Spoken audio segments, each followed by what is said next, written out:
Hello' বন্ধুসকল, welcome back to my mini blog. আৰু আজিৰ ভিডিঅ'টোত আপোনালোকে চাবলৈ পাব পবিত্ৰ ভূমি, য'ত শ্ৰীমন্ত শংকৰদেৱ গুৰুজনাৰ জন্ম হৈছিল।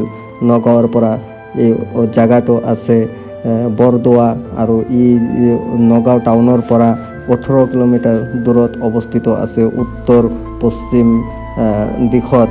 আৰু আপোনালোকে জানে শ্ৰীমন্ত শংকৰদেৱ গুৰুজনাৰ জন্ম হৈছিল 1449 আৰু এইটো 15th চেঞ্চুৰীৰ কথা। আৰু তেতিয়াৰ পৰা এই বটদ্ৰৱা থান এক পবিত্ৰ স্থান হিচাপে আমাৰ অসমত প্ৰচলিত হৈ আছে। আৰু এই পবিত্ৰ থানটোক কোৱা হয় ছেকেণ্ড হেভেন অন দ্য আৰ্থ। আৰু ইয়াতে আছে আমাৰ বৈষ্ণৱিজমৰ মেইন চেণ্টাৰ। আৰু এই বৈষ্ণৱিজম প্ৰচাৰ কৰিছিল মহাপুৰুষ শ্ৰীমন্ত শংকৰদেৱে, এক ঈশ্বৰ বা ধৰ্ম বা এক শৰণীয়া ধৰ্ম বুলি যাক আমি জানো। আৰু আমি শনিবাৰ আজি ছানডে থকাৰ কাৰণে মীৰাবেৰ স্কৰপিঅ' এন লৈ আমি গোটেইকেইটা ওলাই আহিছিলোঁ। এয়া আমি পাই গ'লোঁ বটদ্ৰৱা থানত যোৱা মেইন গেটটো, আৰু সোঁফালে থাকি গ'ল ডিং টাউনলৈ যোৱা ৰাস্তা। আৰু থানৰ সন্মুখত আহিয়ে আমি যিখিনি ল'ব লগা আছিল প্ৰসাদ, সেই গোটেইখিনি লৈ একদম জোতা চপ্পল চব গাড়ীত থৈ গোটেইকেইজনে আমি থানত সোমাই আহিলোঁ। আৰু এই বটদ্ৰৱা থানত আহিয়ে এনেকুৱা এটা শান্তিৰ পৰিৱেশ। আৰু ইয়াতে আছে সেই পুখুৰী, যি পুখুৰী মহাপুৰুষ শ্ৰীমন্ত শংকৰদেৱ গুৰুজনাই নিজ হাতেৰে খান্দিছিল। আৰু ইয়াতে আছে ডাঙৰ ডাঙৰ মাছ, আৰু সদায় ইয়াতে নাম কীৰ্তন হয়।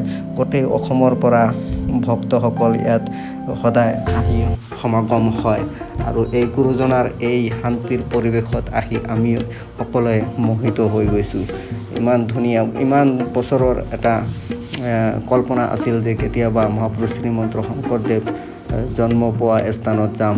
এয়া হ'ল মেইন নামঘৰ, আৰু ইয়াতে মেইন নামঘৰত ভকতসকলে নাম কীৰ্তন গাই আছে।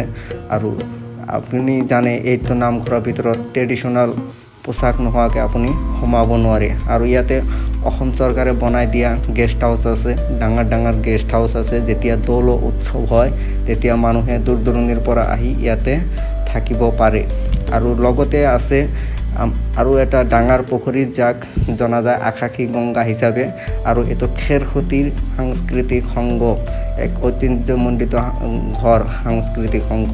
আৰু এইফালে মানুহে আহি একদম শান্তিত বহি থাকে, এক শান্তিৰ পৰিৱেশ। আৰু এই পুখুৰীটোৰ সেইফালে নতুনকৈ বনাইছে অসম চৰকাৰে বটদ্ৰৱা থান, নতুনকৈ বনাইছে বহুত ডাঙৰ এটা প্ৰজেক্ট, 222 crores এটা প্ৰজেক্ট, যিটো অতি সোনকালে অপেনিং হ'বলৈ গৈ আছে। আৰু অৱশেষত আমি বটদ্ৰৱা